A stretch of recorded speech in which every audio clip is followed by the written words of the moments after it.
अस्सलामुअलैकुम, good morning, सुबह बखैर। और बहुत सी अनसर्टेनिटी का खात्मा होपफुली हुआ होगा क्योंकि इलेक्शन की सॉर्ट ऑफ तारीख का नहीं तो हफ्ते का ऐलान तो हो ही गया है। जब बात ही सॉर्ट ऑफ से स्टार्ट होना तो फिर ये नहीं कह सकते कि जी अनसर्टेनिटी खत्म हो गई, अभी भी सॉर्ट ऑफ है क्योंकि एंड ऑफ जनवरी कहा गया है, no date given. So it is still of course नहीं, मेरा ख्याल है कि अभी इसीलिए डेट नहीं दी गई कि उस पर ज़रा बातचीत हो सकती है। तो वो जो आप कह रहे हैं ना कि वो अनसर्टेनिटी खत्म होगी, वो as such लेकिन you know let us consider this कि एक a step ahead है, a step further है towards the stabilization। yes, क्योंकि इलेक्शन ही किसी भी पार्लिमानी जमहूरियत में स्टेबिलिटी की तरफ जाने का एक रास्ता होते हैं और वी आर ग्लैड कि अब इसकी कोई सूरत बनती नज़र आ रही है। सूरत पहले भी बन रही थी, बस लोगों के जहनों में वैसे ही इबहम था और ये पहले भी बताया जा चुका था कि भाई फरवरी में जैसे ही हल्का बंदियाँ और ये सारा नई मरदमशुमारी वाला मामला हुआ था तो फरवरी में इलेक्शन हो सकते हैं। अब जनवरी के आखिर की तारीख तो नहीं, लेकिन हफ्ता जरूर बता दिया गया है। खैर मकतम भी किया जा रहा है। Talk about that in detail. Hamid Mir साहब विल बी जॉइनिंग अस और उनसे बट अभी क्या है, अभी हम आपको पता है शाहीन आफरीदी का वलीमा हुआ है इस्लामाबाद में और कराची में तो बहुत कम, लिटरली वैसे लोग बहुत ज्यादा थे, स्टार स्टडेड नहीं था क्योंकि बहुत से लोगों ने यही सोचा होगा कि भाई अगर लाहौर एंड सराउंडिंग में मौजूद हैं, खैबर पख्तूनख्वा में हैं तो वो इस्लामाबाद चले जाएंगे टू अटेंड द वलीमा। तो बेसिकली आपको इस्लामाबाद जाना चाहिए था, आपने कराची वाला अटेंड नहीं, मुझे शाहीन ने नहीं बुलाया था ना, मुझे तो दुल्हन वालों ने बुलाया था, इसलिए मैं दुल्हन वालों की तरफ थे आप। एनीवे जी, ये जो फंक्शन था ये बड़ा ही ज़बरदस्त और जिस तरह हम कह रहे हैं स्टार स्टडेड था because almost the entire cricket team was there, present and past as well. ये सारे वहाँ थे और बड़ी अच्छी तस्वीरें जो हैं वो सामने आई। अच्छा, लाहौर कलंदर्स की भी आपको पता है ना मैनेजमेंट थी वहाँ। आई वाज एक्सपेक्टिंग कि कराची में भी होंगे लेकिन यहाँ नहीं आए। अच्छा जी, बाबर आजम थे, शादाब खान, इमामुल हक नजर आए, हारिस रऊफ हमें नजर आए, नसीम शाह आपकी फेवरेट भी नजर आ गए, फ़खर जमान भी थे, मोहम्मद रिजवान भी खुसूसी तौर पर पहुँचे। ज़रा अच्छा मैं ज़रा इधर देखना चाह रहा हूँ, बहुत से जर्नलिस्ट भी नज़र आ रहे हैं, आसमा शिराजी हमें नज़र आ रही हैं, महमल नज़र आ रही हैं, इससे पहले वसीम बदामी, आदिल भी नज़र आ रहे थे। कौन कौन नज़र आ रहा था?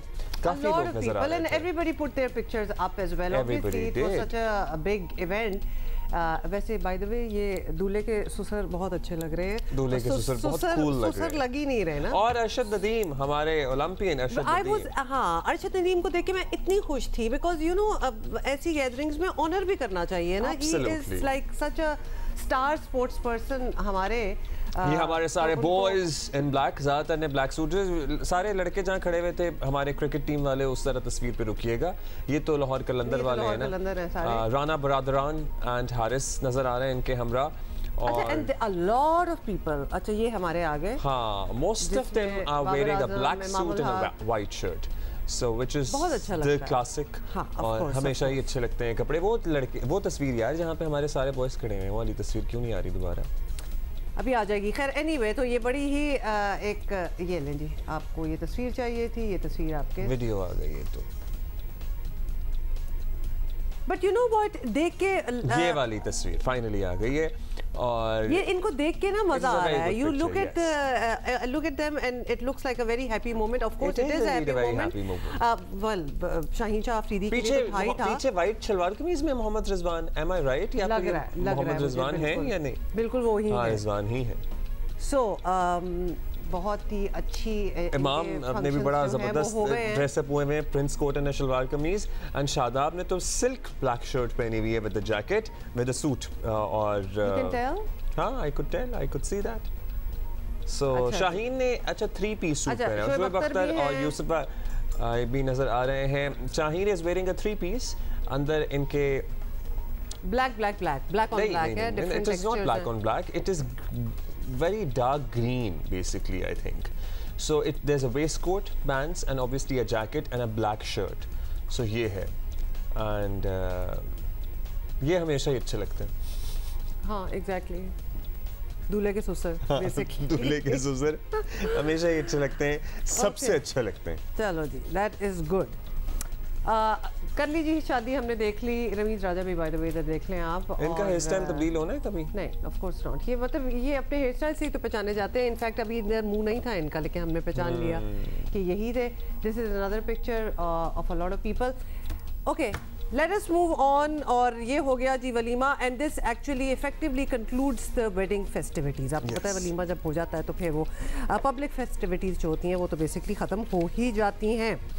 मूविंग ऑन, अब हम इलेक्शंस के स्केड्यूल की बात करते हैं। भाई इलेक्शन कमीशन ने इंतखाबी स्केड्यूल दे दिया है मगर इंतखाबात की हतमी तारीख नहीं दी है। एलामिया के मुताबिक आम इंतखाबात जनवरी के आखिरी हफ्ते में होंगे।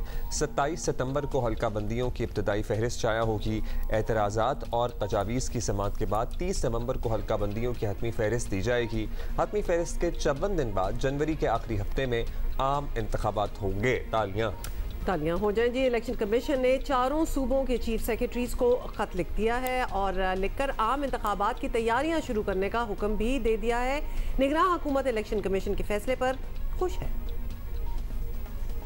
उन लोगों के लिए शायद ये मायूस कुन खबर है जो ये अफवाहें फैला रहे थे कि हम लोगों का लंबे अरसे तक टिकने का इरादा है। हमें बड़ी खुशी है कि हमारे मुल्क के आइन के तहत इंतखाबात होंगे और मुल्क के अंदर मुस्तकबिल के जितने भी इस्लाहात और मुआशी तरक्की है, सियासी इस्तेहकाम, उसमें इजाफा होगा।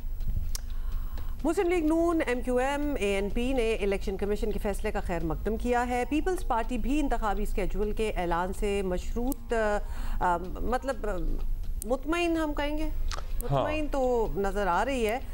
जरा कुछ इफ्स एंड बट्स के साथ मुतमईन ही नज़र आ रही है। ये सुने।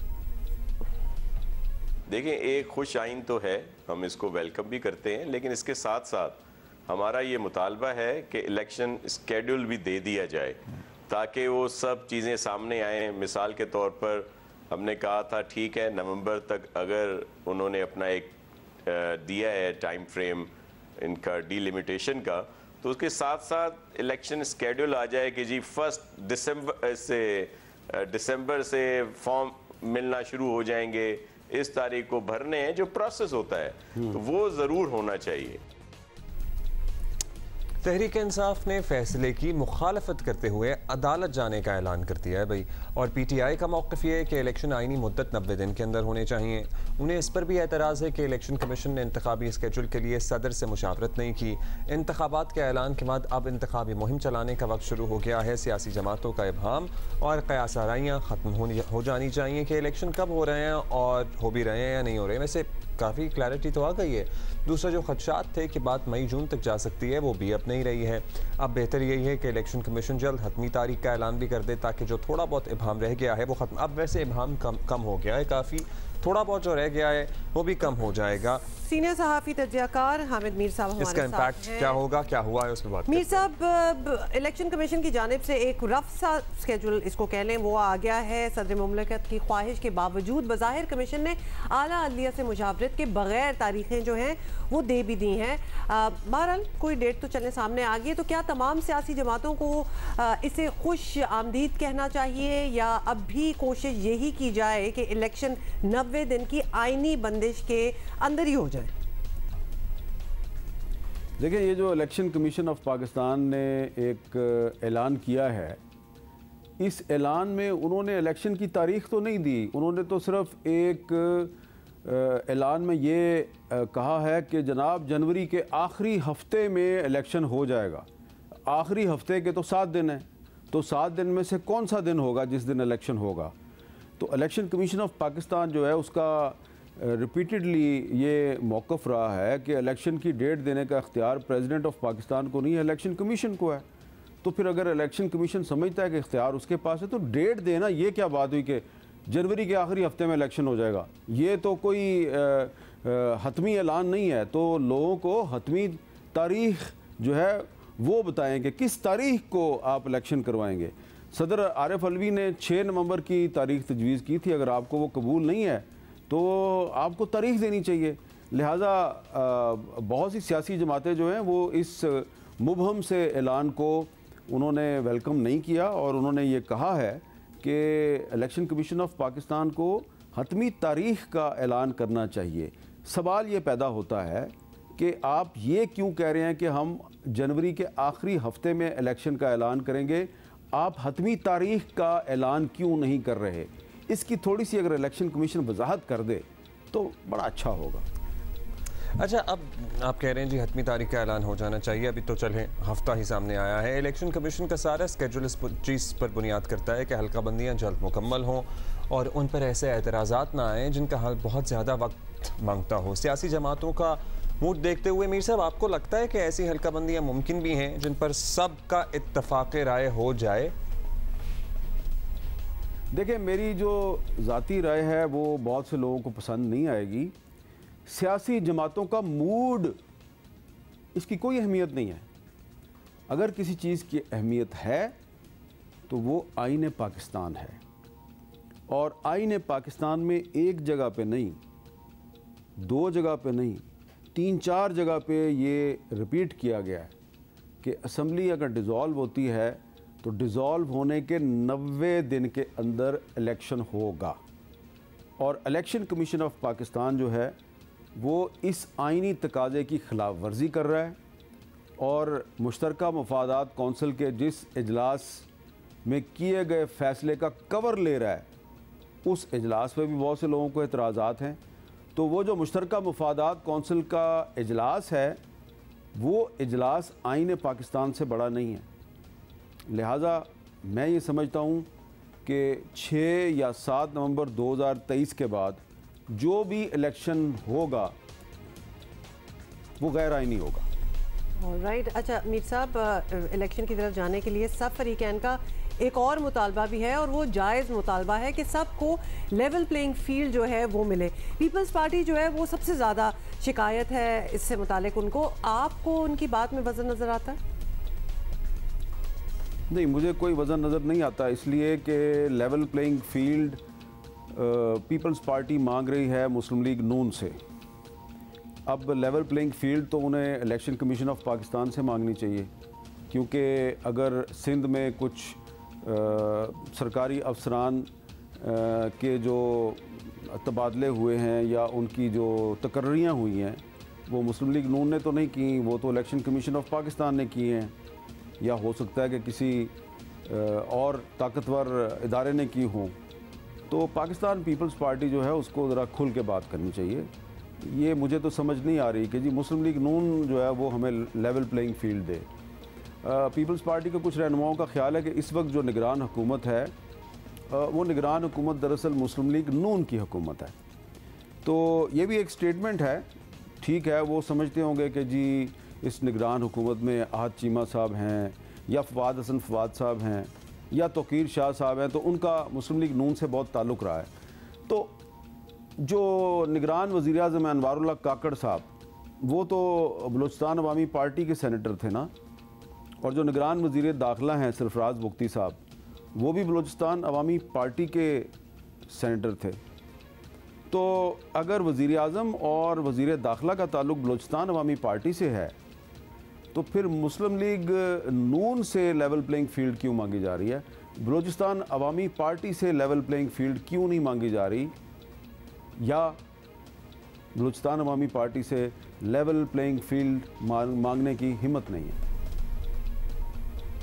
बहुत शुक्रिया आपका हामिद मीर साहब। ऐसे ये बात कल भी हमने की थी तो ज़रा मायूब सी लगी थी कि पीपल्स पार्टी मुस्लिम लीग नून से क्यों मांग रही है लेवल प्लेइंग फील्ड।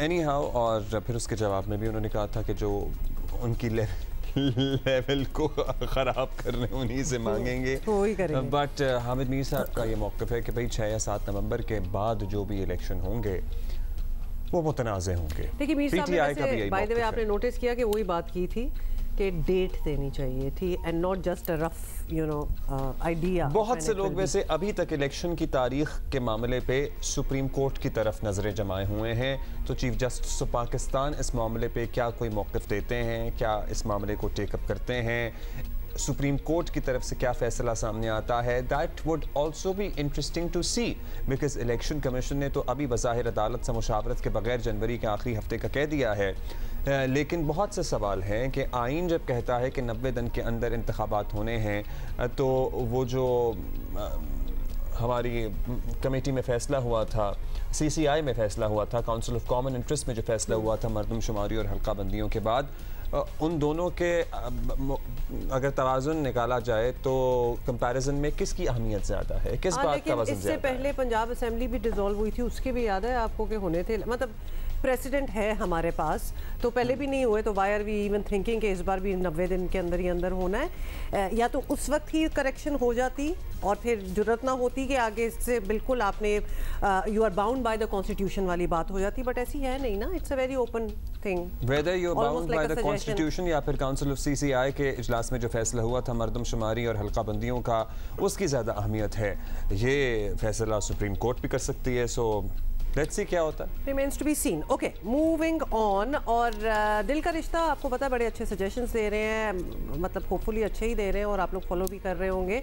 आज इंपॉर्टेंट बात है, वर्किंग वाइफ जो होती है ना, वर्किंग हस्बैंड तो वर्क कर ही रहा होता है, असम्पशन भी है, सवाल आते हैं जो दिल का रिश्ता DKR हम इसे कहते हैं, दिल का रिश्ता वालों के पास, तो वर्किंग वाइफ की किस तरह मदद की जा सकती है? बिकॉज ये एक्सपेक्टेशन रखना कि वर्क भी कर रही होगी वो 9 to 5 और फिर वो घर का भी पूरा वर्क कर रही होगी, तो it needs to be assisted, she needs to be assisted. किस तरह किया जा सकता है ये देखें, सीखें, समझें, इम्प्लीमेंट करें। और हम ब्रेक ले रहे हैं।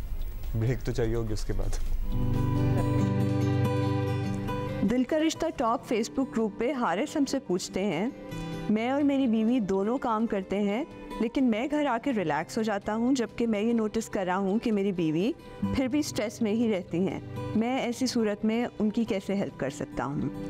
रिसर्च हमें ये बताती है कि दिन के शुरू में हमारे अंदर एक हार्मोन रिलीज़ होता है जिसको कोर्टिसोल हार्मोन कहते हैं, और ये स्ट्रेस का हार्मोन होता है जो कि हमें एफिशिएंटली काम करने में मदद करता है। लेकिन जैसे जैसे दिन का इख्तिताम होता रहता है, ये हमारे सिस्टम में से हार्मोन कम होता जाता है ताकि हम रिलैक्स कर सकें, सो सकें।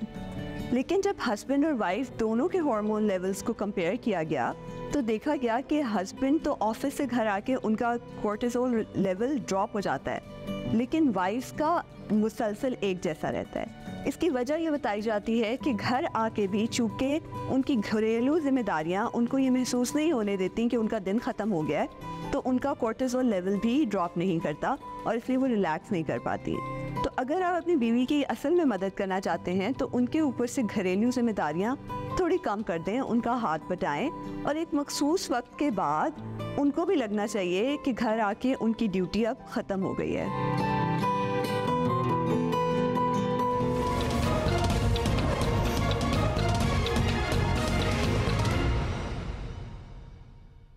अच्छा भाई, ये गिलगित बल्तिस्तान, हुंजा, ये वादियाँ अपने हसीन नज़ारों, अपने पुकार रही हैं। हाँ, अपने हसीन नज़ारों और अपने टूरिज्म की वजह से तो मशहूर हैं ही, लेकिन आपको पता है कि यहाँ के लोग बहुत पढ़े लिखे होते हैं। true. बहुत पढ़े लिखे होते हैं, और जब पढ़े लिखे होते हैं तो ज़ाहिर करियर ओरिएंटेड भी होते हैं। हमारे यहाँ कराची में हमारे कितने दोस्त हैं जिनका ताल्लुक हुंजा से हैं, who are doing so good in their respective fields. It almost feels as if they want to prove and they want to show the rest of the country कि भाई हमारे अंदर टैलेंट भी है, हमारे अंदर इंटेलिजेंस भी है और कमिटमेंट भी है, हाउ टू गेट देयर। तो ये हमने देखा, और मैं तो जिन से मिले हमने देखा, सुरीले भी बहुत होते हैं। सुरीले हमारे चंद बेहतरीन फेवरेट सिंगर्स में से दो का ताल्लुक, एक असवर और एक नताशा का ताल्लुक इन्हीं वादियों से है। Very true. अच्छा, अब हमने आपको बताना एक्चुअली ये है कि GB में गिलगित बल्तिस्तान के होनहार तलबा की करियर के हवाले से रहनुमाई के लिए दूसरे गिलगित बल्तिस्तान करियर फेस्टिवल 2023 का आगाज आज से स्कर्दू में हो रहा है, जो कि 24 सितंबर तक जारी रहेगा। करियर फेस्टिवल में मुख्तलिफ इदारों के जानिब से 40 स्टॉल्स लगाए जाएंगे और गिलगित बल्तिस्तान करियर फेस्ट पे 50 से ज़ायद माहिरीन करियर काउंसलिंग पर लेक्चर भी देंगे। This is amazing. मतलब इतना टैलेंट ऑलरेडी है वहाँ और इतनी कमिटमेंट है to progress and move forward, तो उनके लिए ये होना इट्स ग्रेट। और ये बाय द वे दूसरा है। इस पे हम तफसील से बात करेंगे ही, लेकिन साथ ही साथ हमारे पास चूँकि इस पे बात करने के लिए मोहिउद्दीन वानी साहब मौजूद हैं, जो कि चीफ सेक्रेटरी हैं गिलगित बल्तिस्तान के, जो हुंजा में मौजूद हैं फॉर दिस फेस्टिवल। लेकिन अब ये आ ही गए हैं, तो कल आपने सोशल मीडिया पे एक तस्वीर देखी होगी, काफ़ी वायरल हो रही थी। चंद तस्वीरें हैं जिसमें बड़ी सी लैंड क्रूजर प्राडो टाइप गाड़ी है और उसके ऊपर स्टिकर लगा हुआ है, ये गाड़ी गिलगित बल्तिस्तान के टैक्स गुजारों की मिल्कियत है। मैं कहता हूँ what an excellent idea. Excellent, बहुत ही आला हमें कि अच्छी आप बात इस लगी। गाड़ी को लेके शो नहीं मार सकेंगे कम से कम, और ऐसे नहीं ट्रीट कर सकेंगे कि जैसे आपके अब्बू ने लेके दी है। आवाम को ये पता होगा कि ये हमारे पैसे से खरीदी हुई गाड़ी है। सो वो जो आई एम सॉरी थोड़े से छिछोरे अगर कोई हो जाते थे कुछ लोग, या अभी भी बहुत सारे होते हैं, और अब्बू को गाड़ी मिली हुई है तो भांजा भी चला रहा है, तो भतीजा भी चला रहा है, और बेटा भी चला रहा है, और सब कुछ चल रहा है इसमें, और बकरे भी जा रहे हैं और पट्टे भी जा रहे हैं, सब कुछ हो रहा है, वो एटलीस्ट बंद हो जाएगा। हमने ये गाड़ियां इन पे बच्चे 12-13 साल के बच्चे इनको ड्राइव करते हुए देखा हुआ है। कितने बच्चों ने तो इन सरकारी गाड़ियों पे ड्राइविंग सीखी है। So the misuse of another level होता रहा है। ये आइडिया जबरदस्त है। सो ये हुआ क्या है एग्जैक्टली? निसार अब्बास हमारे साथी हैं, वहां से हमें रिपोर्ट कर रहे हैं, और फिर हम मुइनुद्दीन वानी साहब से गुफ्तगू करेंगे। चीफ सेक्रेटरी गिलगित बल्तिस्तान मुइनुद्दीन वानी ने एक ऐसे वक्त में ये ऑफिशियल लेटर जो है जारी किया है जब सूबाई असम्बली में सरकारी गाड़ियों के गायब और लापता होने का इंकशाफ हुआ है। चीफ सेक्रेटरी के खत में इस मामले पर बराह रास्त कुछ भी नहीं लिखा गया, ताहम सरकारी गाड़ियों पर सरकारी निशानात यानी सरकारी पहचान को वाज़ी करने की हिदायत दी गई है। अपने डायरेक्टिव्स में चीफ सेक्रेटरी गिलगित बल्तिस्तान ने लिखा है कि तमाम सरकारी गाड़ियों के बोनेट और दोनों दरवाज़ों पर नुमाया तौर पर सरकारी लोगों के साथ ये जुमला भी लिखा जाए कि ये गाड़ी अवामी मिल्कियत है या ये गाड़ी अवामी फंड से खरीदी गई है। चीफ सेक्रेटरी ने अपने सरकारी खत में तंबीह की है कि तमाम मुतालिका महकमे 1 हफ्ते के अंदर इन हिदायत की तामील को यकीनी बनाए। इन हिदायत पर अमल न करने की सूरत में गाड़ी वापस की जाएगी और जिम्मेदारों के खिलाफ मुनासिब तादीबी कार्रवाई की जाएगी। खत में चीफ सेक्रेटरी गिलगित बल्तिस्तान का कहना है कि इस इक़दाम का मकसद गैर सरकारी सरगर्मियों के लिए सरकारी गाड़ियों के गैर मजाज और ज़ाती इस्तेमाल को रोकना है। ख़ानदान के अफराद की तरफ से सरकारी गाड़ियों के इस्तेमाल पर पाबंदी आई थी, लेकिन इस पाबंदी पर अमल नहीं किया जा रहा है। यहाँ ये बात भी अहम है कि चीफ सेक्रेटरी इससे कबल जब पेट्रोल की कीमतों में इजाफा हुआ था तो तब भी एक लेटर जो है वो लिख चुके हैं, ताहम मुअस्सर फॉलो अप न होने के बायस उस आर्डर पर अमल दरामद नहीं हो सका था। इतना मुझे अच्छा लग रहा है। Thank you so much bye the वे। कल देखते ही पता लग गया था कि एक बेहतरीन आइडिया है, क्योंकि इससे बहुत सारे मामलात में झिझक पैदा होगी। वो जो आप जाते थे ना, किसी को, मुझे तो नहीं पता ना कि ये गाड़ी सरकारी है नहीं सरकारी है, मतलब बच्चे भी चला रहे हैं, सब कुछ हो रहा है, एरेंज भी चल, अब आपको एहसास होगा, खुद बैठते हुए भी जो इस्तेमाल करते हैं एहसास होगा कि गाड़ी हमारे पैसों से नहीं ख़रीदी गई, जिस आवाम के पैसों से ख़रीदी गई है उसी की खिदमत के लिए, उसी के काम करने के लिए ये गाड़ी सरकार ने हमें दी है। मुइनुद्दीन वानी साहब, thank you sir for giving us your time. We know कि हमने करियर फेस्टिवल पे बात करनी है जिसके लिए आप हुंजा में मौजूद हैं, और हम इस पर एक्सटेंसिव बात करेंगे, लेकिन पहले ये गाड़ियों पे लिखवा देना कि this is the property of the people of the country, मतलब इस किस्म की बात कर देना, शाया कर देना, ये सिर्फ गिलगित बल्तिस्तान में नहीं होना चाहिए, एक्चुअली पूरे मुल्क में होना चाहिए। ये आइडिया बड़ी देर से था आपके पास और आप कहेंगे आप करना चाह रहे थे?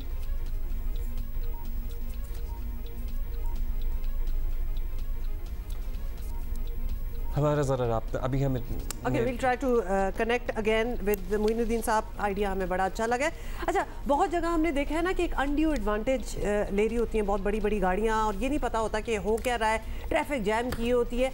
लिखा होगा तो पब्लिक को तो अवेयरनेस होगी, जो अंदर चला रहा होगा उसमें शायद थोड़ी सी इस बात की शर्म आ जाएगी that I shouldn't do things like that. अपने बच्चे को गाड़ी ना दूं, गाड़ी के ऊपर इतना बड़ा बड़ा स्टैंप हुआ हुआ है कि he shouldn't be driving, it is not his property.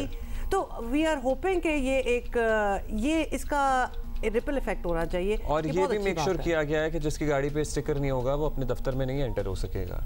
So you have to apply the sticker on your vehicle. I think this is such a good idea.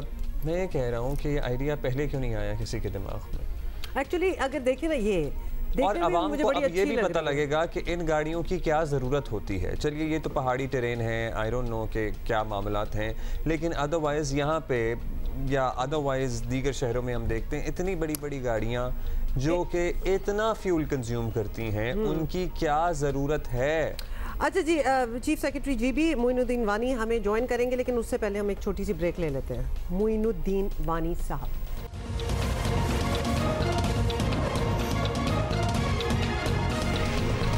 भाई हमारी तो बहुत बात हो गई इन दोनों मामलात पे। एक हमारा जो करियर फेस्टिवल चल रहा है गिलगित बल्तिस्तान में, दूसरा गाड़ियों के स्टिकर वाला मामला। मोहिउद्दीन वानी साहब हमारे साथ मौजूद है, चीफ सेक्रेटरी हैं गिलगित बल्तिस्तान के। वानी साहब शुक्रिया आपने वक्त दिया। सर ये माशाल्लाह हमें पता है कि नौजवानों का कितना इंटरेस्ट है, लिटरेसी रेट इतना हाई है, बड़े टैलेंटेड नौजवान हैं, ये कितना मददगार साबित होते हैं करियर फेस्टिवल्स। उस पर बात कर लेंगे, लेकिन प्लीज़ वो गाड़ी वाली बात ज़रा फंसी हुई है ना, उस पर कर लेंगे। सर ये आइडिया कैसे आया, या आप क्या बहुत अरसे से सोचा हुआ था कि गाड़ियों पे बड़ा बड़ा लिखा होना चाहिए? ये बात ये कि जो मैंने मेरी 27 से 28 साल की सर्विस हो गई है, अब जो हमारा कल्चर है वो culture of entitlement and arrogance.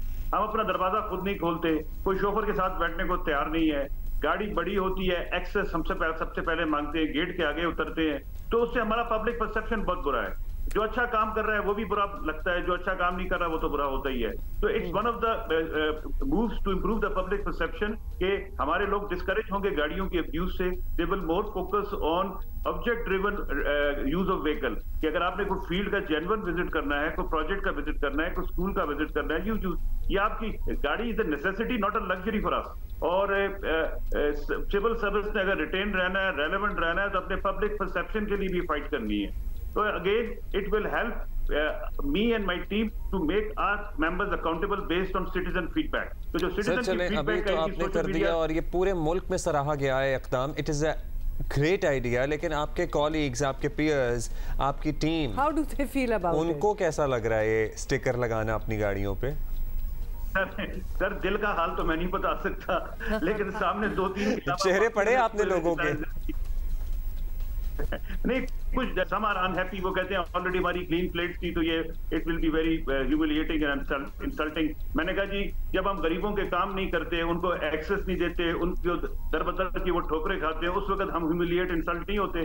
तो हमें उनका दर्द ज्यादा होना चाहिए। ये छोटी मोटी इंसल्ट बर्दाश्त कर लें, गाड़ी तो फिर भी आपके पास रहेगी, आप मेहनत करें। और वो लोग जब आप उनका काम करेंगे तो ये स्टिकर आपके सर का ताज बन जाएगा। अगर आप काम नहीं करेंगे तो ये स्टिकर आपके एहतसाब का बहुत आपने अच्छी बात की है, because it should be like a badge of honour कि आप you deserve you know something like that. ये बिल्कुल आपने बड़ी अच्छी बात की है। Let's talk about the festival, career festival now. Second year running, मतलब ये सेकंड फेस्टिवल है। पहले की क्या सक्सेसेस थी जो कि लग रहा है कि this is going to be the best thing जो आप वहाँ के स्टूडेंट्स के लिए, यंग लोगों के लिए कर सकते हैं? जी लास्ट ईयर जब मैंने वो फेस्ट शुरू किया था, तो उससे पहले जब मैं स्कूलों में जाता था तो बच्चियां मुझे कहते थे या टीचर बनना है, या फौजी बनना है, या doctor, and that was all. जब वो हमने फेस्ट किया उसके बाद जब मैं स्कूलों में 2 महीने बाद किया, एक बच्ची कहती है मैंने सॉफ्टवेयर इंजीनियर बनना है, एक बच्ची कहती है मैंने नेवल ऑफिसर बनना है। मैंने कहा नेवल ऑफिसर क्यों बनना है? कहते वो जो मैडम आई थी उनकी नेवल की यूनिफॉर्म बड़ी अट्रैक्टिव थी, वुड लव टू। एक ने कहा मैंने मेडिकल डॉक्टर बनना है, एक ने कहा मैंने आर्किटेक्ट बनना है, एक ने कहा मैंने फैशन डिजाइनर। तो वो उनको जो एक्साइटमेंट, जो ग्लैमर ऑफ अदर प्रोफेशंस है वो उन पे आश्कार हुआ और वो से अट्रैक्ट हुए।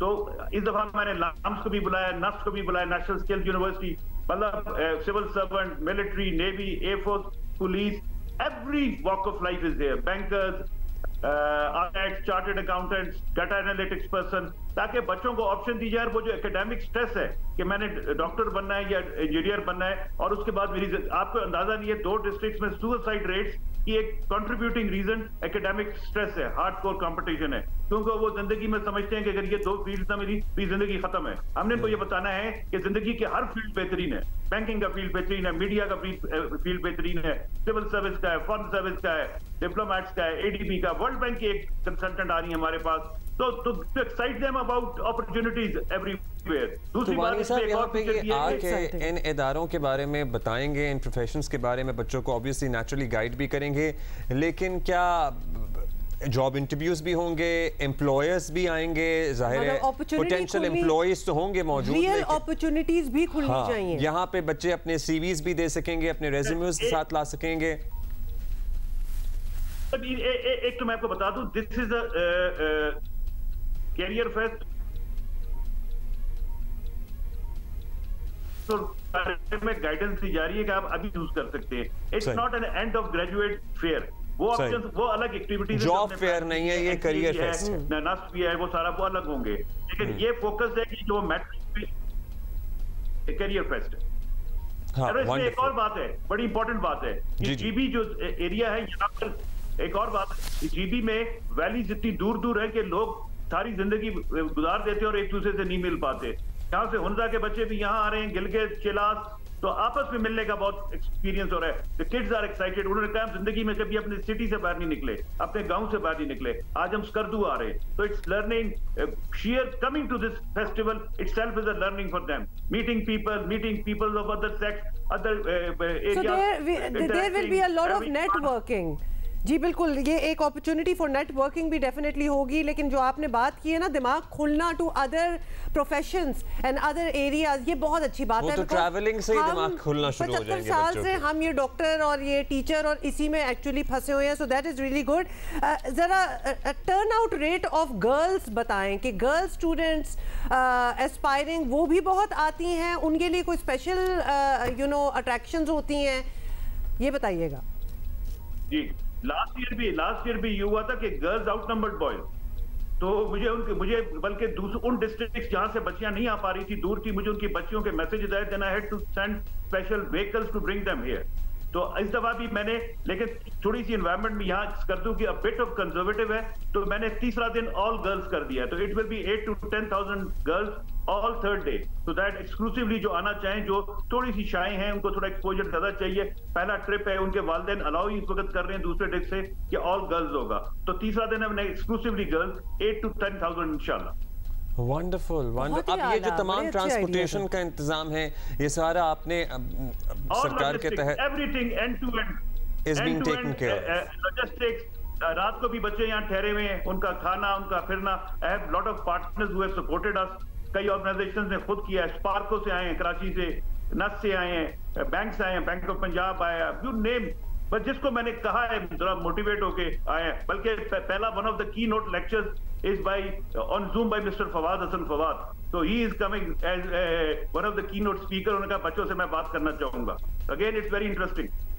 मुहिउद्दीन वानी साहब, जबरदस्त आपके आइडियाज हैं, जबरदस्त काम हो रहा है। अगर आपको मीडिया के बारे में या एंकर बनना चाहते हैं बच्चे, तो हम भी आ जाएंगे। हम वॉलंटियर कर रहे हैं कि we would love to invite you. और lovely, thank you so much for being with us. बहुत ही आला आइडियाज हैं, बहुत अच्छी सोच, प्रोग्रेसिव सोच होनी चाहिए, starting with the stickers on the car to these career festivals, और यकीनन इसके बाद जॉब फेयर्स वगैरह भी होंगी, बिकॉज हमें ये पता है कि टैलेंट भरा हुआ है उधर, अपॉर्चुनिटीज़ कम होती हैं। और इसलिए फिर इन इलाकों के बहुत सारे बच्चों को लाहौर का रुख करना पड़ता है, इस्लामाबाद आते हैं, कराची बहुत सारे आते हैं। जाहिर है यहाँ पे उनको वहाँ रहते हुए ही उनको पता होना चाहिए, वहाँ रहते हुए भी पता होना चाहिए, वहाँ ज़्यादा अपॉर्चुनिटीज़ दस्तयाब होनी चाहिए, ये सब होना चाहिए। और वानी साहब मुझे बड़े पसंद आए हैं, अच्छा लगा, गुड टू स्पीक विद। बड़ा मजा आता है, कुछ लोग होते हैं ना, उनके इतने खुले दिमाग होते हैं। अच्छा we need to move on. थोड़ा सा मौसम का हाल हम बता दें या नहीं बताएं? भाई कराची में तो बहुत हब्स की सी कैफियत हो रही है, लेकिन इस्लामाबाद, रावलपिंडी में आंधी के साथ मूसलाधार बारिश हुई है। मजमूई तौर पर 30 मिलीमीटर बारिश रिकॉर्ड की गई है, और मेट ऑफिस के मुताबिक आज से 24 सितंबर तक बारिशों के नए सिलसिले के मुल्क ज़ेर असर होगा। कराची और हैदराबाद समेत सिंध के बेशतर इलाकों में भी मूसलाधार बारिश का इम्कान है। सो उसके लिए भी अच्छा, कल परसों यहाँ कराची में बारिश हुई है ना, तो एटलीस्ट जिस एरिया में मैं रहती हूँ, मतलब कि लगता है कि ये कोई माइग्रेशन टाइम है ऑफ ड्रैगन फ्लाई। इतनी ड्रैगन फ्लाइज हैं कि ऑलमोस्ट आपको और कुछ नज़र नहीं आ रहा होता। टू बी ऑनेस्ट, मैंने और किसी इलाके में इस तरह नहीं देखी। So maybe it is also to do with the weather. थोड़ी सी बारिश हमारे यहाँ भी हुई थी, ऐसा भी हो सकता है। हाँ, हो सकता है, मतलब मुझे कोई ना कोई कनेक्शन होगा। ड्रैगन फ्लाई के लाइफ साइकिल्स का भी नहीं मालूम है कैसे, ये आपको ये नहीं पता तो पता क्या है आपको? अब्दुल्ला छोड़े आगे, चले मैं आपको जो पता है वो बताता हूँ आपको। पाकिस्तान अंडर 19 अच्छा बारिश नहीं, आगे चलो ना, अच्छा, फुटबॉल की बात कर लेते हैं। फुटबॉल के बारे में आपको बताना है, क्योंकि पता है कि पाकिस्तान अंडर 19 फुटबॉल टीम ने south Asian football federation under 19 championship में नेपाल को शिकस्त देकर 12 साल बाद कामयाबी हासिल की है। बहुत आला है, तो जबरदस्त किस्म की आपने खबर दी है, दैट इज गुड। जी, 76वें मिनट में पाकिस्तान के अली जफर ने खूबसूरती से गेंद को जाल की राह दिखाकर पाकिस्तान को 1-0 की बढ़तरी दिला दी। Okay, hold on. वो आपको याद है हॉकी की जो कमेंट्री होती है? हाँ, मतलब उसका एक स्पीड होती है और एक होती है, उसका एक थ्रिल होता है, एक टेंशन हो जाती है। मैं उस तरह नहीं कर सकती, इसलिए आप ही बताएं। अच्छा, पाकिस्तान टीम की बरतरी मैच के खात्मे के तक बरकरार रही और नेपाल में सैफ चैंपियनशिप में पाकिस्तानी टीम अपना अगला मैच खेलेगी मालदीव से। अच्छा, गोल देखना। हाँ, गोल देख लें। आवाज आ रही है, शोर है। अब आपने अटेंडीज देखे, स्टेडियम में भी कितने लोग मौजूद हैं? हाँ बिल्कुल, मतलब क्रेज है। नाइस, अच्छा लगा ये हमें। ये मतलब ये हमारे लिए बड़ी रेयर अपॉर्चुनिटीज होती है ना, दिल चाह रहा है बार बार देखें।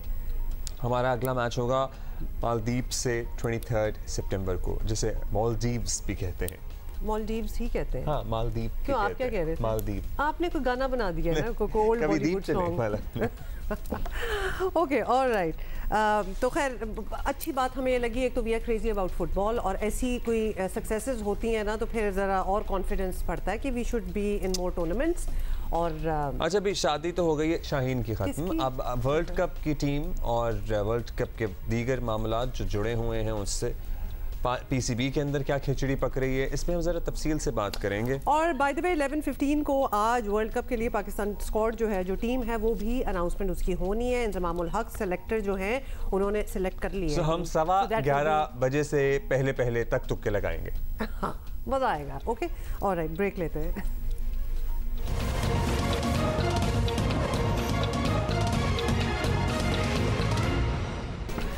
वेलकम बैक जी, good morning. Good morning, if you guys have just joined. भाई, क्रिकेट वर्ल्ड कप के आगाज में तकरीबन 2 हफ्ते रह गए हैं और पाकिस्तानी क्रिकेट शायकीन को जिस चीज़ का बेसब्री से इंतजार है वो है कौमी टीम का ऐलान या स्क्वाड का ऐलान। बेसिक चीज़ है ना कि जो अब से तकरीबन 1.25 घंटे बाद 11:15 बजे होगा। और आईसीसी वर्ल्ड कप में शिरकत करने वाली 10 टीमों में पाकिस्तान वाहिद टीम है, डू यू नो दैट, जिसने अब तक 15 अरकान पर मुश्तमिल कौमी स्क्वाड का ऐलान नहीं किया। और पीसीबी के मुताबिक आज सुबह 11:15 बजे टीम का ऐलान कर दिया जाएगा। तो बज़ाहिर जी कोई सरप्राइज एंट्री की उम्मीद नहीं है, लेकिन कल रात गए अचानक साबिक क्रिकेटर मोहम्मद हफीज़ ने पीसीबी की टेक्निकल कमेटी छोड़ने का ऐलान कर दिया।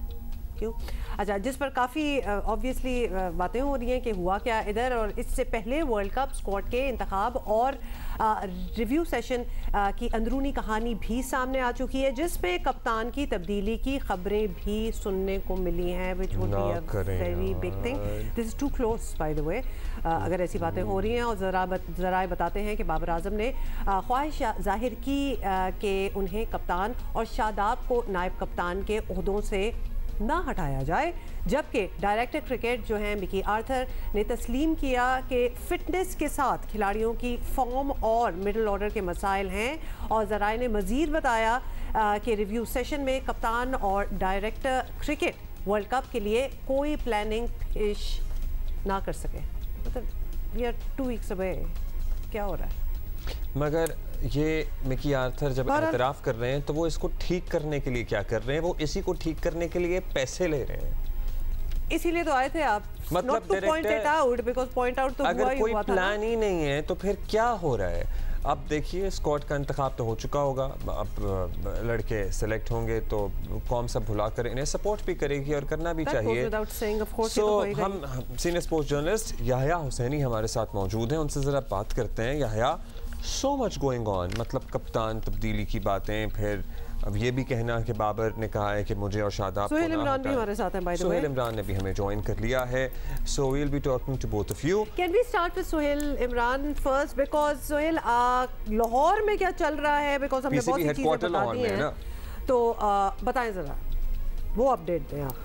जी, जब मैं कैनरी में मौजूद था तब हमने एक स्क्वाड दिया था पाकिस्तान का कि 15 रुकनी स्क्वाड ये हो सकता है, और उस वही स्क्वाड है लगभग स्वाय इस चीज़ के पाकिस्तान को 3 रिज़र्व खिलाड़ियों की जो है वो सहूलत मिली है, और पाकिस्तान अपने खर्चे के ऊपर 3 रिज़र्व खिलाड़ियों को ले जाएगा। इसलिए 3 खिलाड़ी उसकी वजह से थोड़ा सा रद्दोबदल करना पड़ा, और एक नसीम शाह बाहर हुए 15 रुकनी स्क्वाड से, और उसमें शामिल हुए हैं हसन अली। तो बाकी तकरीबन वही स्क्वाड है। फ़हीम अशरफ, उनकी परफॉर्मेंस सबके सामने है, वो स्क्वाड में जगह नहीं बना सके, और मोहम्मद हारिस को रिज़र्व में भेज दिया गया। इसी तरह ज़मान खान जो मुतबादल आए थे, रिप्लेसमेंट थे नसीम शाह के लिए, वो आए थे, उन्हें वापस भिजवाया गया है उसमें रिजर्व खिलाड़ियों में। तो बाकी तकरीबन वही स्क्वाड है। बाबर आजम उसी तरह कप्तान होंगे और कप्तानी करते रहेंगे। शादाब खान उनके साथ वाइस कैप्टन है, इसी तरह इमामुल हक हैं, फ़खर जमान, मोहम्मद रिजवान, अब्दुल्ला शफीक, इफ्तिखार अहमद, आगा सलमान, मोहम्मद नवाज, साउथ शकील, उसामा मीर, हारिस रऊफ फास्ट बॉलर हैं। उन्होंने अपनी गुज़श्ता रोज़ बॉलिंग भी शुरू कर दी है। उनके तकलीफ थी पसलियों में एशिया कप के दौरान जो भारत के खिलाफ मैच था उसमें वो फिटनेस मसाइल से दो चार हुए थे। हसन अली जैसे हमने बताया, शाहीन अफरीदी और वसीम जूनियर, तो ये वही वाला स्क्वाड है तकरीबन जिसने एशिया कप में शिरकत की थी। अब्दुल्ला, हाँ, हसन अली पे कुछ लोगों की राय थी। लेट्स सी, एक परफॉर्मेंस की बात होती है, उसके बाद अगर अच्छी परफॉर्मेंस देंगे तो जाहिर है सबको पसंद आएंगे, सब अपने कमेंट्स बंद ही कर लेंगे।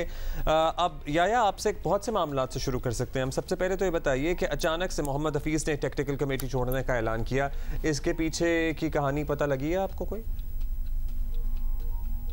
देखिए अब्दुल्ला और हुमा, सबसे पहले तो आपको अस्सलाम वालेकुम। और हालात बिल्कुल भी ठीक नहीं है और हालात इंतहाई गंभीर हैं। और जब हम ये बात करते हैं कि जी इसको लाखों रुपए तनख्वाह मिलती है तो बहुत सारे लोग जो है वो नाराज हो जाते हैं और बहुत सारे लोग कहते हैं यार ये पैसे की आप बात क्यों करते हैं। देखिए, पैसे आपको इसलिए दिए जाते हैं कि आपकी खिदमत जो है वो हासिल की जाती हैं, और पैसे आपको इसलिए दिए जाते हैं कि आप अच्छे अंदाज में अपनी खिदमत से दूसरों को मुस्तफीद कर सकें, जिस तरह आप मिक्की आखर को लेकर आए, जिस तरह आप इंतज़ामुल हक को लेकर आए। लेकिन इंतहाई अफसोस के साथ मुझे ये कहना पड़ता है कि इस वक्त ज़ाती मुफादात जो हैं वो इज्तिमाई मुफादात और टीम के मुफादात पर हावी आ रहे हैं। एक खुलासा रात को अचानक हुआ जब मोहम्मद हफीज़ ने अपने आप को डिस्कनेक्ट किया।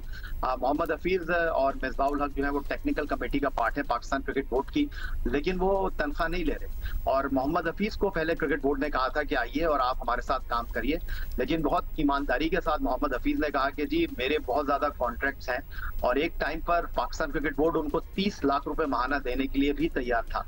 लेकिन मोहम्मद हफीज़ ने कहा कि बात दरअसल ये है कि मैं साल में इससे ज्यादा पैसे कमाऊंगा जितने पैसे आप मुझे साल में देंगे, तो इसीलिए मेरी खिदमत आपके लिए बगैर पैसे के हाजिर हैं। इससे पहले पाकिस्तान क्रिकेट बोर्ड ने बेंगलोर टेस्ट मैच के हीरो इकबाल कासिम साहब से राब्ता किया था कि आइए और आप पाकिस्तान क्रिकेट बोर्ड की सिलेक्शन कमेटी को टेक ओवर कर लें। तो इकबाल कासिम साहब ने भी बड़ी ईमानदारी के साथ बात की थी और उन्होंने कहा था कि 2013 में जब ज़का अशरफ साहब पाकिस्तान क्रिकेट बोर्ड के सरबराह थे तो उस वक्त मैं पाकिस्तान क्रिकेट बोर्ड की सिलेक्शन कमेटी का सरबराह था। बहुत तब्दीलियां आ चुकी हैं, सोशल मीडिया है, मीडिया का प्रेशर है, नए लड़के हैं, मैं इनको नहीं जानता, तो आप मुझे ये जिम्मेदारी ना दें तो बेहतर होगा। लेकिन इंतज़ामुल हक की यहाँ पर एंट्री कैसे हुई है, थोड़ा तो अभी तक इंटैक्ट है ना वैसे यार, मतलब वही हमारे सिलेक्टर है। हाँ, कैसे एंट्री हुई है वो भी मैं आपको बता देता हूँ। हुआ ये कि जब टेक्निकल कमेटी बनी और मिसबाहुल हक की क़यादत में काम शुरू हुआ, एक मीटिंग में राशिद लतीफ़ साहब आए, और जब राशिद लतीफ़ साहब की अंदर की कहानी बाहर आई तो वो घबरा गए और वो भाग निकल गए कि नहीं जी मजीद मैं क्रिकेट बोर्ड के साथ काम नहीं करूंगा और मैं नहीं आऊंगा। उसके बाद इंतज़ामुल हक साहब को बुलाया गया।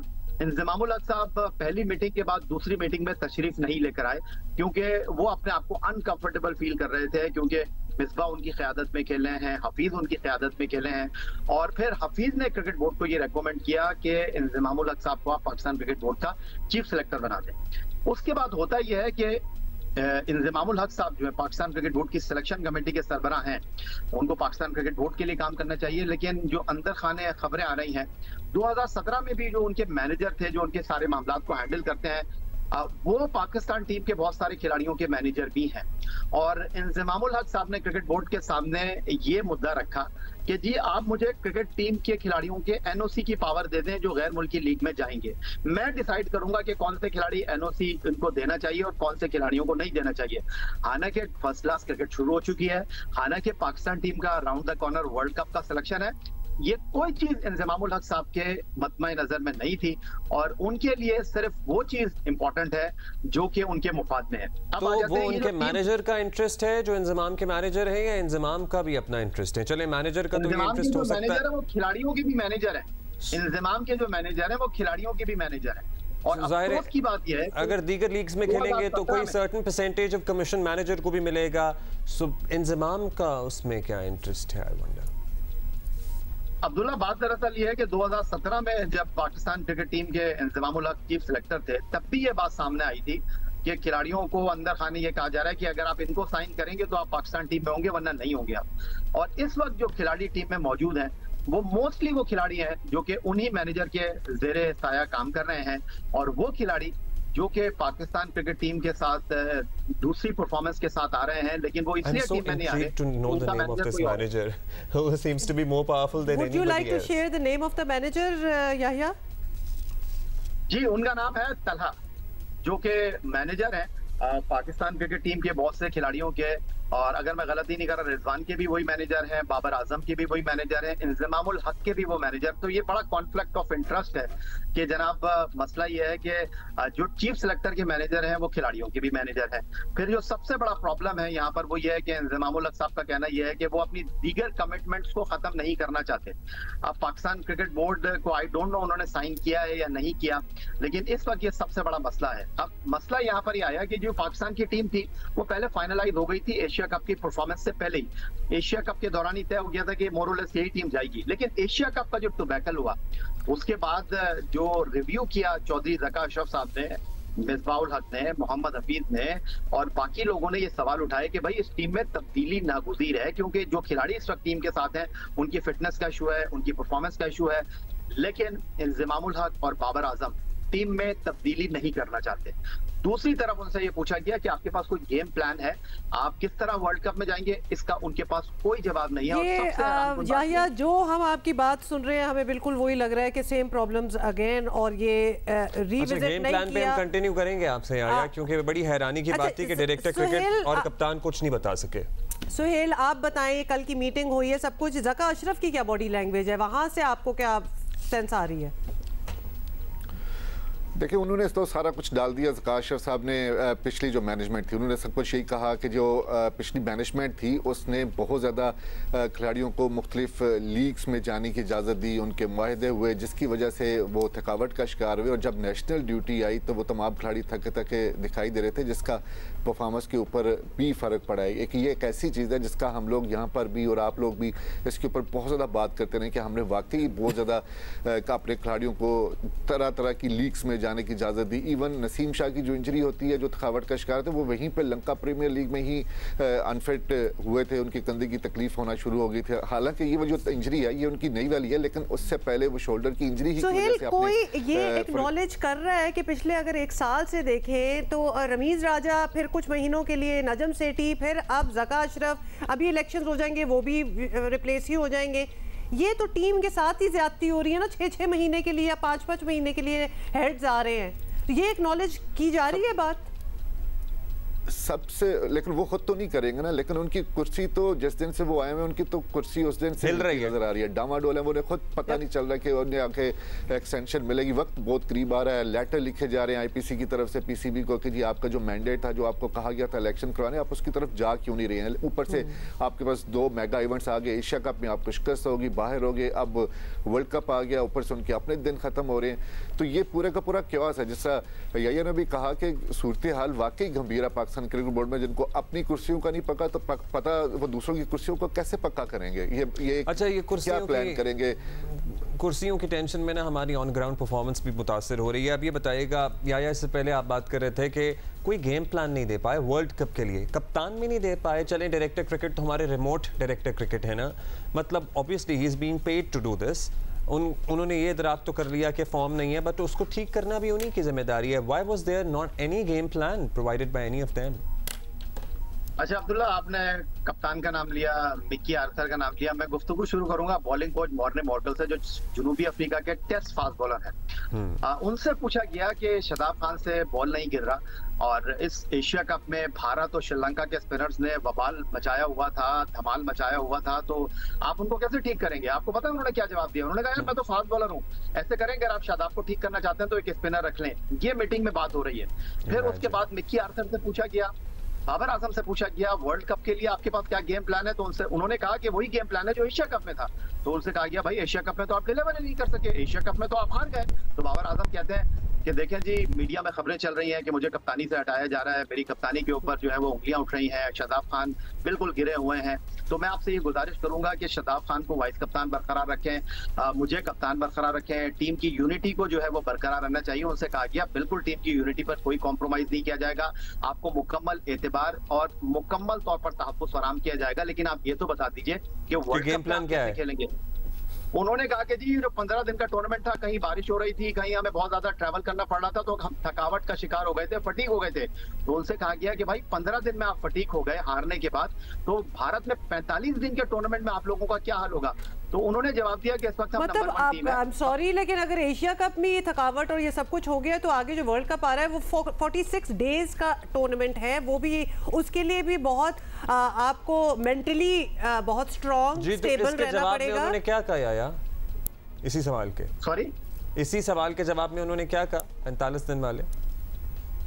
उन्होंने कहा कि आप बस उम्मीद रखें हमसे, हम माजी में भी आपको अच्छा परफॉर्म करते रहे हैं और उम्मीद पर दुनिया कायम है और हम आगे भी आपको अच्छा परफॉर्म करके देंगे। इन्हीं खिलाड़ियों ने माजी में आपको जिताया है, तो आगे भी आपको जिताएंगे। तो उनसे कहा गया कि आपने बहुत सारे खिलाड़ियों को मौका नहीं दिया, आप अपनी मेन टीम को खिलाते रहे, नए खिलाड़ियों को आपने मौका नहीं दिया। तो इस पर उनका कहना था ये मेरी गलती है, मैं इस गलती को तस्लीम करता हूँ, नाकामी को तस्लीम करता हूँ, एशिया कप की नाक़िस परफॉर्मेंस को तस्लीम करता हूँ, लेकिन आगे भी हम इसी तरह खेलेंगे।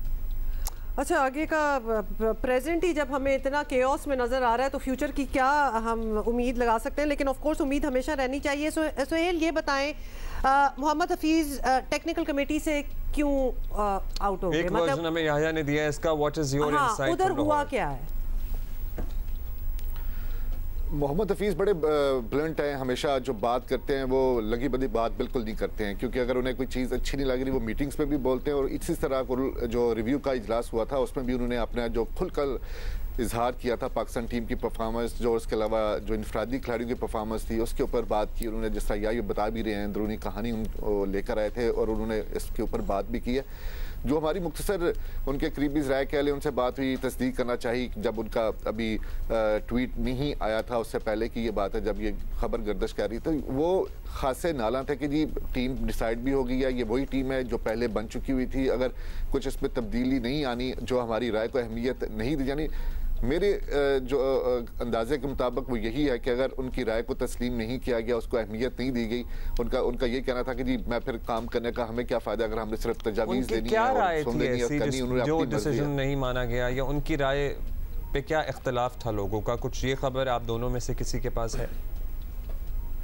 वो तब्दीलियाँ करना चाह रहे थे कि तब्दीलियाँ होनी चाहिए, तब्दीलियाँ होनी चाहिए। जी आया, आप बताइएगा। जी हाँ, बात दरअसल अब्दुल्ला ये जो रिव्यू सेशन रखा chairman cricket board Chaudhry Zaka Ashraf Sahab ने, उन्होंने ये कहा कि एशिया कप की जो नाकामी है उसको देखकर ये फैसला करते हैं कि टीम में क्या खामियां हैं जिसको हम वर्ल्ड कप में दुरुस्त करके वर्ल्ड कप में एंटर हो। तो Misbah, Hafeez, Mickey Arthur, Babar Azam, Morne Morkel और टीम के जो हेड कोच हैं ब्रेड बर्न, जो डॉक्टर सोहेल सलीम है, chief operating officer Salman Naseer है, और वो बैठे हुए थे। लेकिन हैरान कुन तौर पर इंज़मामुल हक साहब जो हैं वो इस मीटिंग से गायब थे और कोई वजह नहीं पता चल सकी कि वो क्यों इस मीटिंग में नहीं आए। तो यही सबसे बड़ा सवाल था कि भाई अगर आप अपनी खामियों को अंडरस्टैंड कर रहे हैं, तस्लीम कर रहे हैं, आप मान रहे हैं कि आपके खिलाड़ियों की फिटनेस नहीं है, आप मान रहे हैं कि शादाब खान से परफॉर्मेंस नहीं हो रही, तो उनको इजाफी जिम्मेदारी देने की कोई जरूरत नहीं है। लेकिन मसला यहाँ पर यह था कि वो इस बात को भी तस्लीम कर रहे हैं कि खामियां हैं, लेकिन वो चीजों को ठीक नहीं करना चाह रहे। तो जब चीजों को आप ठीक नहीं करना चाह रहे, तो फिर डेफिनेटली जो तनख्वाह नहीं ले रहा वो तो यही कहेगा कि भाई हमारे गले में आप बाद में घंटी बांध देंगे कि जी ये भी क्रिकेट बोर्ड में थे। तो इससे बेहतर है कि साइड पकड़ लो और जो तनख्वाह ले रहा है, जो जिम्मेदारियां ले रहा है, वो जरा आकर चीजों का खुलासा करे, चीजों को तस्लीम करे, जिस तरह इंज़मामुल हक फंस गए होंगे ना इंज़माम, ये भी तो हो सकता है कोई ज़ाती। अच्छा, it's less than an hour now, 1 घंटे से भी कम रह गया है कि लाहौर में इंज़माम जो है वो स्क्वाड का अनाउंसमेंट कर देंगे। ऐलान तो उन्हीं को वही करेंगे ना, तो ही विल बी, ये रिस्पांसिबिलिटी उनकी है। Less than an hour left. बहुत बहुत शुक्रिया याया फॉर बीइंग विद अस। तो ये लाहौर में जी अनाउंसमेंट होगी कदाफी स्टेडियम में, और पता चल जाएगा who all are going to the world cup. However chaotic situation है थोड़ी सी। अच्छा, I am really rooting for Hasan Ali के परफॉर्म करे। हाँ, ऑफ कोर्स, लेकिन he hasn't been in the groove of things also lately. तो एकदम से उखाड़ के दोबारा ले आना, ये भी हम पहले भी ये मेंशन कर चुके हैं कि जरा अजीब सा भी हो जाता है। लेट्स सी क्या होता है, बट आपके पास ऑप्शंस भी क्या है? अच्छा, ये टॉप मैनेजमेंट केओस है ना, जिसकी अभी हम बात कर रहे थे, खासा केओस है, माने या ना माने, ये टीम पे अच्छा एक तो केओस होता है ना, एक याह्या जिस तरह बताते हैं ना, उससे और दिल डूब बैठ रहा होता है। वो लगता है हम भी इन्वॉल्व हैं और हमें भी टेंशन हो जाती है। उससे वैसे ही आपको याह्या ये कहानी सुना रहे होते हैं ना, वैसे आपको लिटरली पैल्पिटेशन शुरू हो जाती है, आपका दिल धड़कना शुरू हो जाता है कि ओहो मामला यहाँ तक बिगड़ गया।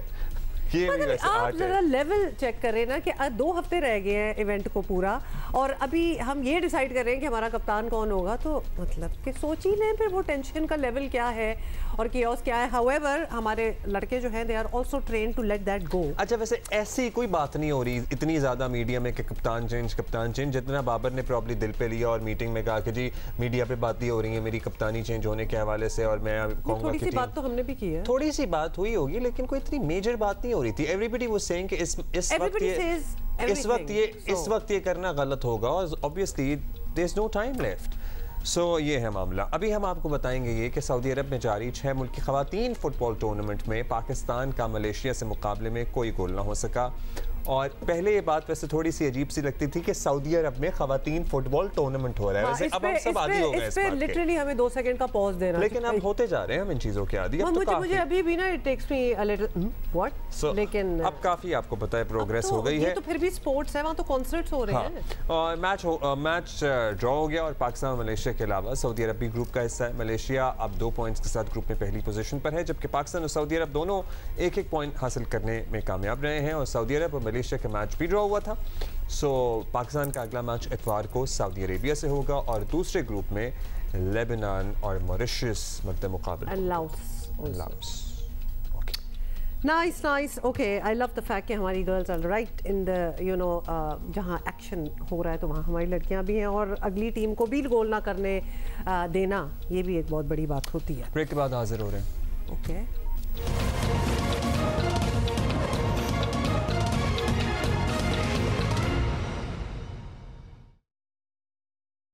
अच्छा जी, बहुत हो गया स्पोर्ट्स एंड क्रिकेट, और वो तो आपको पता ही है, बस थोड़ी सी देर रहेगी, उसके बाद हमें अपने स्क्वाड का पता चल जाएगा। इन द मीन टाइम निगरां हुकूमत कायम होते ही पीपल्स पार्टी के चेयरमैन बिलावल भुट्टो ने अपने साबका इत्तेहादी मुस्लिम लीग नून को मुसलसल निशाने पर रखा है, और उनसे लेवल प्लेइंग फील्ड भी मांग रहे हैं। एग्जैक्टली। लीगी रहनुमाओं ने हल्के फुल्के जवाब तो ऑब्वियसली दिए, लेकिन कहा जा रहा था नवाज शरीफ वापस आएंगे तो वो इस मामले से भी निपट लेंगे। नवाज शरीफ का 21 अक्टूबर को वतन वापसी का प्लान है, लेकिन शहबाज शरीफ जो अभी 2 रोज पहले वतन पहुंचे थे, कल वापस लंदन पहुंच गए। मरियम नवाज भी मियां साहब के पास पहुंच चुकी हैं। इतलात हैं कि शहबाज शरीफ कोई अहम पैगाम जो है वो लेकर, इतना तजस्सुस होता है ना इन मामलात में कि अहम पैगाम लेकर, जो कि फोन पे नहीं हो सकता था, नहीं हो सकता, और ऐसी बातें भी हो रही हैं कि नवाज शरीफ ने साबिक जनरल्स और जजेस के खिलाफ जो बयानिया तश्कील देने की कोशिश की है उस पर मुक्तदर हल्के एज यूजुअल खुश नहीं है, ऐसी बातें हो रही हैं। और यहाँ तक कि मरियम नवाज को डैमेज कंट्रोल के लिए ये कहना पड़ा कि नवाज शरीफ इंतकामी सियासत पर यकीन नहीं रखते, क्योंकि मियां साहब ने तो कहा था ना कि जिन लोगों ने वो किया उनके साथ जो उनके मुताबिक गलत हुआ उनका एहतसाब होना चाहिए। अब ये भी कहा जा रहा है कि सुप्रीम कोर्ट की जानिब से, वैसे मियां साहब पहले भी यही मामला देख चुके हैं। ये भी कहा जा रहा है कि नैब तरमीम का लदम करार देने के बाद शहबाज शरीफ समेत दीगर नुमाया सियासतदानों के मुकदमात दोबारा खुल गए हैं। आपको पता है ना, वो गाड़ियाँ भर भर के रिकॉर्ड वापस पहुँचाए, उसने भी नून लीग की परेशानी में इजाफा कर दिया है। शायद इस मामले पर भी लंदन में मुशावरत होगी। ये भी कहा जा रहा है कि हो सकता है नवाज शरीफ की वापसी की तारीख में कोई तोसी हो जाए या रद्दोबदल हो जाए, नवाज शरीफ को साजगार हालात को दोबारा इंतजार करना पड़े। अब बात जो भी हो, शहबाज शरीफ की फौरी लंदन वापसी से अच्छा तासुर नहीं गया। तवक्को की जा रही थी कि नवाज शरीफ की वापसी का ऐलान होने के बाद मुस्लिम लीग नून की सियासी समत वाज़ेह हो जाएगी, लेकिन बज़ाहिर नजर आ रहा है कि पार्टी मजीद इबहम का शिकार हो गई है।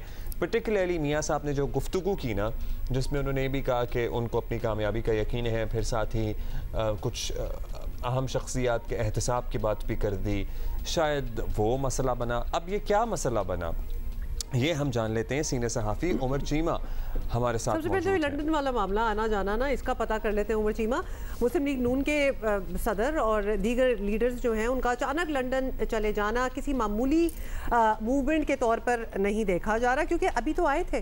तो जब मियां नवाज शरीफ की वापसी की तारीख आ चुकी, वो खुद बता चुके कुछ लोगों का हिसाब होना चाहिए, लेकिन बदले का इरादा नहीं। फिर ऐसा क्या हुआ है कि फिर सब लंदन पहुँच गए? ये जो जिस तरह आपने जिक्र किया कि बदले का इरादा नहीं, असल में इस तरह के जो नैरेटिव है मेरा ख्याल है कि उस पर इतराज़ आ रहा है, यानी कि और मुस्लिम लीग नून ये समझती है कि बजाय इसके कि कोई एंटी इस्टेब्लिशमेंट नैरेटिव किसी और तरफ चला जाए, कोई PTI वाले ही इस्तेमाल करें या कोई पीपल्स पार्टी इस्तेमाल करने की कोशिश करे, तो बेहतर है कि हम भी वही बात करें। अब जब वो बदले की बात आएगी तो किस पर बात आती है? वो जनरल बाजवा पर आती है, वो जनरल फैज़ पर आती है। अगर वो जनरल फैज़ तक रहती है तो मेरे ख्याल है कि इस्टेब्लिशमेंट को भी एतराज़ नहीं होगा, लेकिन अगर वो जनरल बाजवा का जिक्र आएगा तो इस पर एतराज़ होगा। तो उनकी जो क़यादत या उनके जो एक सेकंड टियर लीडरशिप है वो इस तरह के कोई बयानात दागना शुरू हो गई थी, तो जिस पर कोई तहफ़्फ़ुज़ात मौजूद हैं। तो एक तो जो सबसे बड़ी रीज़न है वो यही है कि जिसको वो रिव्यू करना चाह रहे हैं। इसके अलावा और कोई ज़ैली मामलात भी हो सकते हैं, जिस तरह उनके आने की बातें हैं तो इंतज़ामात के हवाले से भी हो सकता है, या ये है कि सिंध के हवाले से क्या कुछ करना है। और जो सबसे बड़ी बात है वो ये है कि वो कौन सी ऐसी बात है कि जो फ़ोन पर डिस्कस नहीं हो सकती, जो कि आप चाहते हैं कि ज़रा एक रडार से दूर, नज़रों से दूर, दूसरों की नज़रों से दूर आप बैठकर बात करें, तो मेरे ख्याल वो ज़्यादा इशू जो है वो कोई इस्टेब्लिशमेंट के रिलेटेड होगा। ये बात तो बड़ी अहम है कि वो कौन सी ऐसी बात है। सो एतराज़ तो हैं। सो अगर एहतसाब या बदले की बात होती है तो कुछ लोगों तक तो ठीक है, लेकिन कुछ और लोगों का नाम आया तो उस पर एतराज़ है, तहफ़्फ़ुज़ात हैं। अब ये बताइएगा कि क्या ये इम्कान है, अब ये सूरत हाल क्या इस तरफ जा रही है कि मियाँ साहब अभी वापस ना आएँ या वापस ही ना आएँ, या कुछ रद्द-बदल हो जाए उनके आने के, क्योंकि मुस्लिम लीग नून शायद उनका अभी आना अफोर्ड ना कर पाए, वैसे उनका ना आना भी अफोर्ड तो नहीं कर पा रही। हाँ, ऐसे ही है। इनके अभी तक जो नून लीग के पास एक सेलिंग पॉइंट है या जिस पे वो उम्मीद लगाए हुए हैं, या इवन हत्ता कि जिस पर एक इस्टेब्लिशमेंट भी उम्मीद लगाए हुए है कि अगर कोई इमरान खान के कोई एक को तोड़ हो सकता है, वो बात की बात है कि वो इसमें तोड़ के तौर पे कामयाब होते हैं या नहीं होते, लेकिन वो जो एक ऑप्शन के तौर पे कंसिडर हो रहे हैं इमरान खान का तोड़, वो नवाज शरीफ हैं। और जो PMLN है उसको भी जो वोट मिल रहा है वो अभी तक मियाँ नवाज शरीफ के नाम पर मिल रहा है। तो PMLN के लिए जो एक पोस्टर बॉय हैं वो नवाज शरीफ हैं। उनकी अदम मौजूदगी में तो कोई ऐसी ना कोई इंतखाबी मुहिम में जान पड़ेगी और ना ही कोई लोगों को वो मोबलाइज़ कर पाएंगे, तो उनका आना तो इधर ज़रूरी है। और वो आएंगे उसके बगैर PMLN के लिए इस महंगाई के दौर में, अगरचे नवाज शरीफ को भी बहुत ज़्यादा चैलेंजेस होंगे, वो अपना मुंह दिखा के कितने लोगों से वोट लेंगे। ऑब्वियसली बहुत ज़्यादा महंगाई है और रिकॉर्ड तोड़ महंगाई है, लेकिन अगर कोई उसका कोई कदरे सूरत हाल बेहतर हो सकती है तो वो नवाज शरीफ की मौजूदगी में होगी, उनकी गैर मौजूदगी में नहीं होगी। अच्छा, जो हालात नज़र आ रहे हैं, लगता ये है कि मुस्लिम लीग नून अभी अपना इंतखाबी नारा या बयानिया जो है वो फाइनल नहीं कर पाए। अगर ये तासुर लिया जाए कि नवाज शरीफ इंतखाबी मुहिम कहीं और ले जाना चाह रहे हैं और शहबाज शरीफ का झुकाव जो है वो किसी और तरफ है, तो आपके ख्याल में मानी किसकी जाएगी? हम मुस्लिम लीग नून को क्या बयानिया खड़ा करता देखेंगे? क्योंकि दोनों भाइयों को अगर देखा जाए तो थोड़े से ऑपोजिट, हाँ, या काफ़ी पोल्स अपार्ट है एक्चुअली।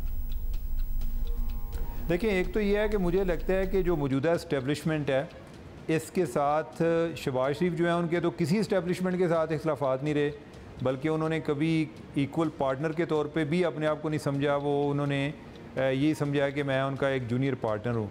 बाकी जो नवाज शरीफ की बात है, जो मौजूदा इस्टेब्लिशमेंट की क़यादत है उसके साथ उनके अच्छे तल्लुकात हैं, बहुत अच्छे तल्लुकात हैं, और लिहाजा ये नहीं है इनके झुकाव दोनों का एक तरफ ही है। कोई बाकी ये है कि अपनी अपनी पॉलिटिकल सर्वाइवल के मामलात होते हैं कि आपने पब्लिकली क्या पोजीशन लेनी है।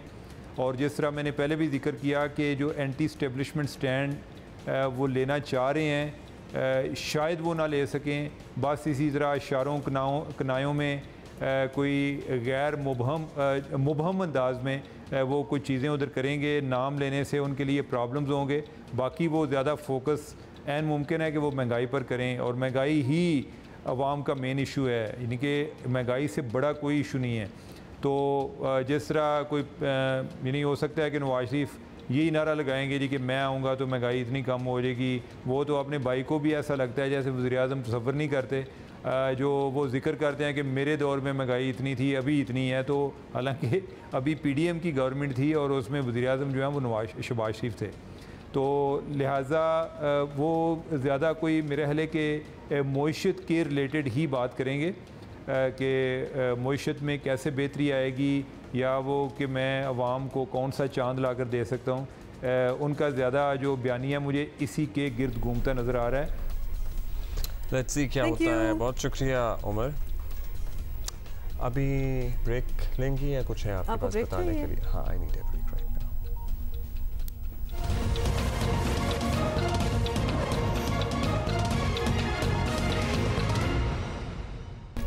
भाई अच्छी खबर है, और ख़बर ये है कि पाकिस्तान से 60 से ज़ायद मैराथनर्स बर्लिन में हिस्सा ले रहे हैं मैराथन में, जो कि होने जा रही है on the 24th of September। और इन 60 में हैं पाकिस्तान की 14 ख़वातीन और हमारे बड़े एक स्पेशल दोस्त भी शामिल। हमारे स्पेशल दोस्त और हमारे जियो के साथी Mohammad Junaid will also be taking part in this marathon, in the Berlin marathon. तो वो भी होंगे और this is going to be good.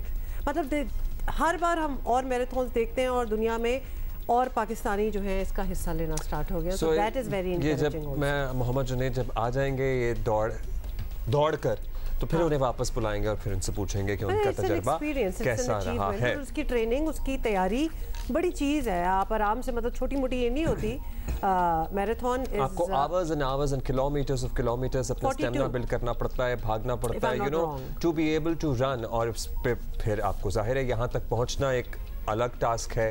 दुनिया की चंद नामवर मैराथन्स में से एक बर्लिन मैराथन भी है। अच्छा, London, bye the way, London marathon में जो तेज तरीन पाकिस्तानी एथलीट थे ना, सादिक शाह, वो भी है, वो भी शामिल है। तो he is also going there.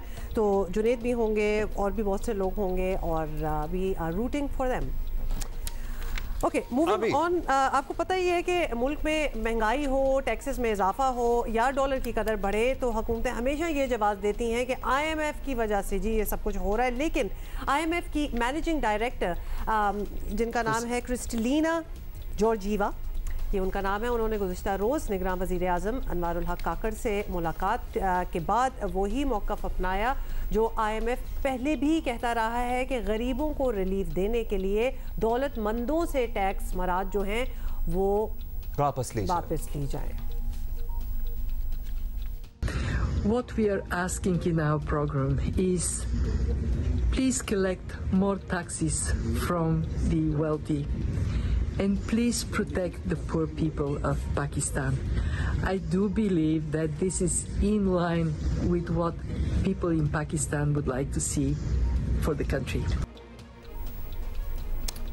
So ये बात हम वैसे पहले भी बहुत से लोगों से सुन चुके हैं, लेकिन IMF को इदराक है, पता नहीं हमें कब होगा इस बात का इदराक।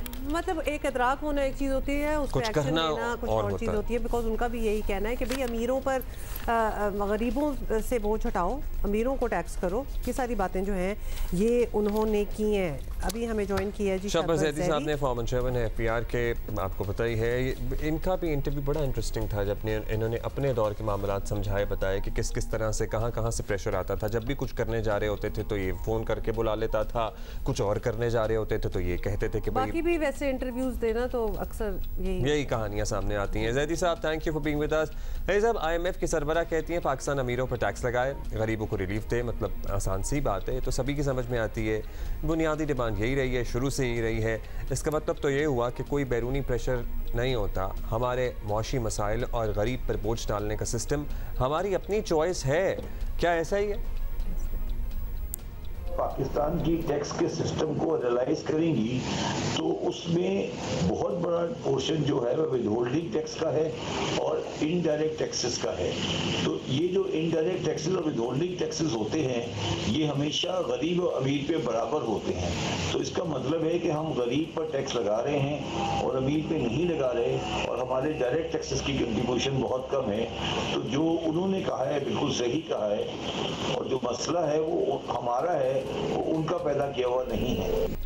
थोड़ा सा फिर शहबाज ज़ैदी साहब ज़रा फ्रस्ट्रेटिंग बात हो जाती है, क्योंकि जब हमारा और आपका और IMF का सबका इस पर इत्तेफाक है कि टैक्सेशन जो है उसका सिस्टम ठीक नहीं है, माशी मॉडल जो है वो ख़राबियों से भरा हुआ है, तो ये सब बदलना तो होगा ना। तो इसका हल क्या हो सकता है, इब्तिदा कहाँ से की जाए, और अभी तक हुआ क्यों नहीं है? देखिए, इसमें दो तीन चीज़ें हैं। पहली चीज़ तो ये है कि जो हमारा टैक्स का जो हमारा जो कलेक्टिंग एजेंसी है जिसको हम FBR कहते हैं, जो कि क्योंकि 23,000 आदमियों का एक सरकारी निज़ाम है। तो आप ये बताइए, इस मुल्क में एक 23,000 लोगों का सरकारी निज़ाम जो कि करप्शन से भर चुका है, मैं ये नहीं कह रहा कि सब लोग करप्ट हैं, मगर करप्शन से भर चुका है और जहाँ पे एफिशिएंसी ख़त्म हो गई है, तो क्या वो आपके ख्याल में आपको वो डिलीवरी कर सकेगा जो आप एक इस माशरे में मांगते हैं? तो बुनियादी मसला जो है वो ये है कि जो टैक्स की कलेक्शन एजेंसी है, जिसका नाम फेडरल बोर्ड ऑफ रेवेन्यू है, वो मसले का हल नहीं है बल्कि मसला है बेसिकली। लेकिन ना उनका काम तो मसले का हल होना चाहिए ना, वो खुद मसला बन गई है। दूसरी बात ये है कि जो हमारा एक बरात याफ्ता तबका है, जैसे एग्रीकल्चरिस्ट हैं या रिटेलर्स हैं या ज्वेलर्स हैं या ये जो और बाकी रियल एस्टेट वाले हैं, ये एक प्रेशर ग्रुप बन गए हैं मुल्क में और ये इन कारोबारों में इतना पैसा आ गया है अब कि अब इनको कोई परवाह नहीं है कि पाकिस्तान के क्या हालात हैं। तो ये एक जनरलाइज सवाल है और जो ऑब्जर्वेशन है बिल्कुल ठीक है कि ये पाकिस्तान में आज जो अमीर आदमी है वो टैक्स नहीं देता और गरीब आदमी टैक्स का बोझ बर्दाश्त करता है। बहुत शुक्रिया आपका, थैंक यू जैदी साहब, आपने बिल्कुल ठीक कहा। बहुत से जो कारोबार से अफराद मुंसलिक हैं वो प्रेशर ग्रुप बन गए हैं। हम रिटेलर्स की बात कर रहे थे। कराची की एक बहुत मशहूर मार्केट है गुल प्लाजा, बहुत सारे घर का सामान मिलता है, गए भी हुए हैं, बहुत इंटरेस्टिंग सी मार्केट है। कल मैं यहाँ से फारिग होके ऑलमोस्ट 12 बजे वहाँ चला गया और 1 बजे तक मैं वहाँ था और दुकानें नहीं खुली थी। हो गया काम हमारा, हो गई तरक्की अगर इसी तरह हम सोते रहेंगे। क्या ये आदतें हैं कि मैंने उनसे पूछा कब बंद होती है, 10 बजे बंद होती है, सुबह नहीं आना किसी। We don't have time. Okay. Have a great weekend. Try to have a great weekend. थोड़ी देर बाद कौमी स्क्वाड का वर्ल्ड कप के लिए ऐलान हो जाएगा। We are looking forward to that. Geo News आपको इस बारे में बताता रहेगा। We'll see you on Monday. Bye.